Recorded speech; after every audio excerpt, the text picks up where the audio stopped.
Olá, eu sou a Aline e essa é uma resenha sobre a beleza da Zadie Smith.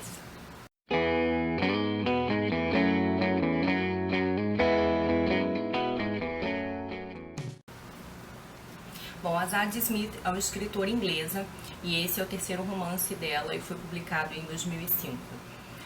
Sobre a beleza, se concentra na vida de duas famílias, a família Belsey e a família Kipps. A família Belsey é composta pelo Howard, que é um professor universitário branco inglês.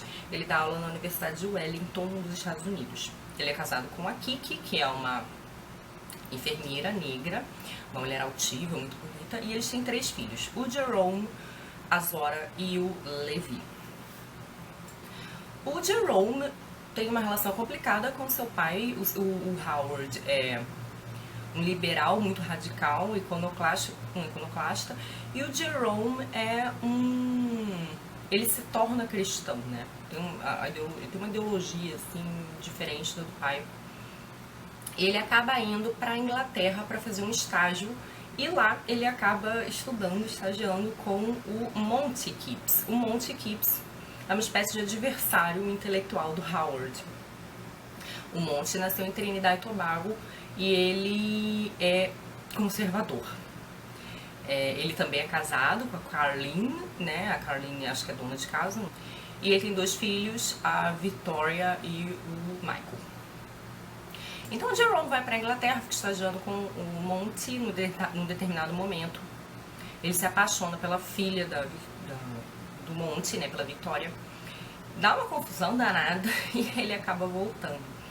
Isso não é muito spoiler, gente, saber o início da história, porque na verdade os conflitos entre essas famílias vai começar a partir desse contato mais íntimo que eles vão ser obrigados a ter, porque o Howard e o Monty, né, eles são professores de história da arte, eles estudam o Rembrandt, eles já trocam muitas rusgas, né, através de artigos acadêmicos, de ensaios, né, porque eles se opõem muito claramente quanto a ideias, teorias, estilo de vida, política, né? Então o Jerome acaba voltando para os Estados Unidos, mas logo depois a família do Monty também vai para os Estados Unidos, porque o Monty é convidado para dar aula no Centro de Estudos Negros de Wellington. Então ele acaba indo para a mesma faculdade do Howard. A ideia principal desse romance é relativizar uma série de binarismos, né? Principalmente concentrados nessas 2 figuras, desses professores universitários. Então esse é um livro que ele vai tentar relativizar, discutir, comentar, debater essa oposição de direita, esquerda ou liberais conservadores. Além disso, ele vai também discutir as oposições entre masculino e feminino, entre sexo e amor, né? Ele também vai discutir a oposição entre a arte pela arte ou a arte com engajamento político, social.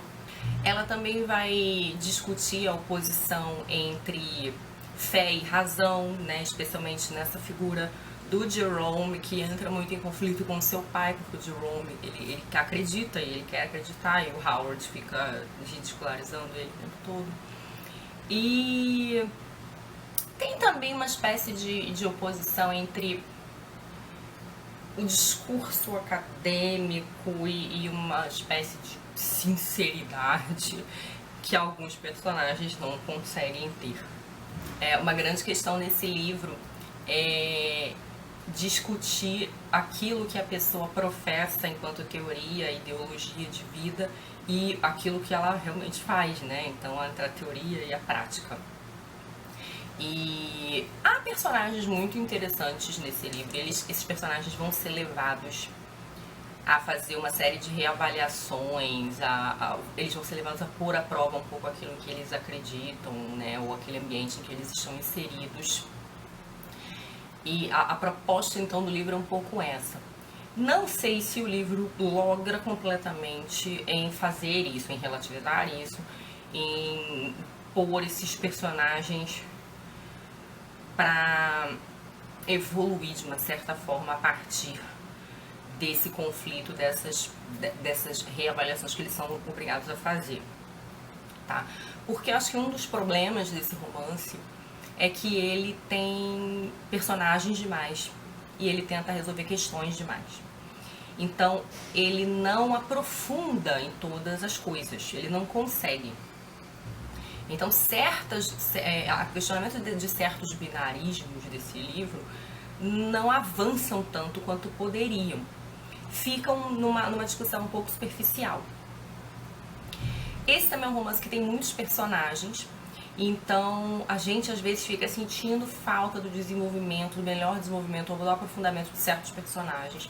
E tem personagens aqui que eu acho que daria assim, um desenvolvimento muito bom, né? Que poderiam ser muito bem aproveitados e infelizmente não são. Esse livro tem personagens muito interessantes, né? O Howard é um personagem que te revolta um pouco, ele é muito intransigente. Mas tem a Kiki, que é uma personagem muito rica, né? Você acaba até criando muita empatia com ela, pelas coisas que acontecem com ela. Ela acaba criando né, uma relação, assim, inusitada, que eu não vou dizer o que é, com a Carlene, né, com a esposa do Monty, né? Então eles que deveriam ser famílias rivais, elas acabam se aproximando. E o filho mais novo do Howard e da Kiki, que é o Levi, ou Levi, ele é um personagem, assim, muito instigante, né? Ele acaba sendo um dos personagens que passa por uma revolução, assim, um caminho mais tortuoso de descoberta e de questionamentos. Mas, como eu falei, isso não acontece com todos. Você fica sentindo um pouco falta do desenvolvimento de outros personagens, como o próprio Monty, né?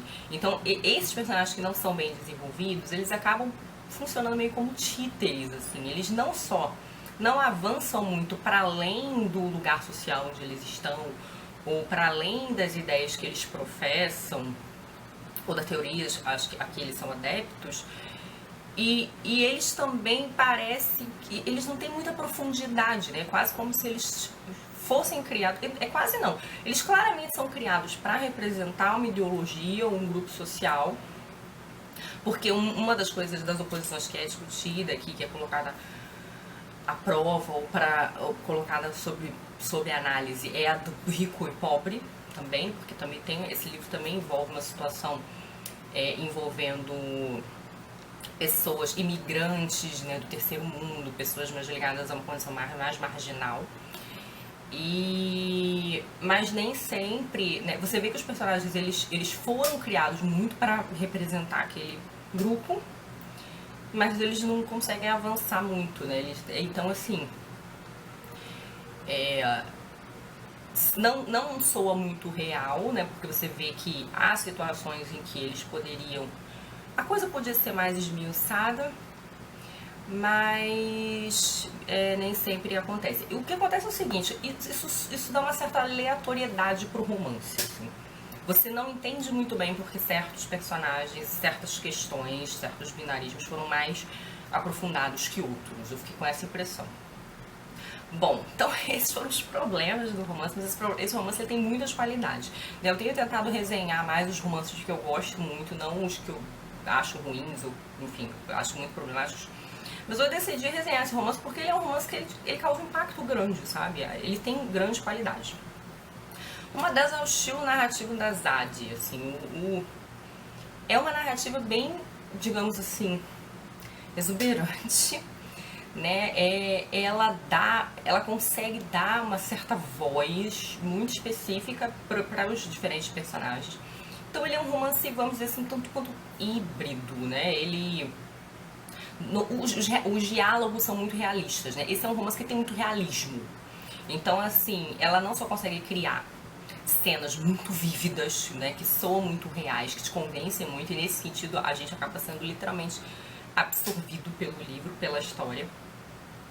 Como os diálogos são muito bons, os diálogos são muito realistas também, e a coloquialidade aqui dos diferentes tipos de grupo, né? Então, a gente vai ter aqui falas com um discurso muito acadêmico, a gente vai ter falas aqui já com um discurso mais ligado às ruas e ao rap, né? Então a gente vai ter muito, isso vai ficar muito claro aqui, esses diferentes registros, né? Então, assim, nesse sentido, o livro fica muito vívido, né? Ele tem cenas que literalmente te sugam e você fica emocionado, você fica angustiado, você fica revoltado.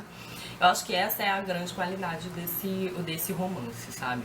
Mas assim, eu acho que a narrativa da Zad, ela deixa você com muita vontade de... É uma narrativa que te prende. Então assim, eu fiquei com vontade de ler outras coisas dela. Eu não sei se ela tem outros romances mais interessantes sobre a beleza, porque eu achei o enredo desse livro muito instigante. E eu fui também para esse romance com muita sede ao pote, mas eu acabei achando que ele ficou com essas pontas meio soltas. Eu sei que ela tem um romance muito famoso chamado Dentes Brancos, e se alguém tiver lido e quiser indicar, tá? Eu sei que a Denise gostou muito, muito desse romance, mas eu acabei achando ele assim meio...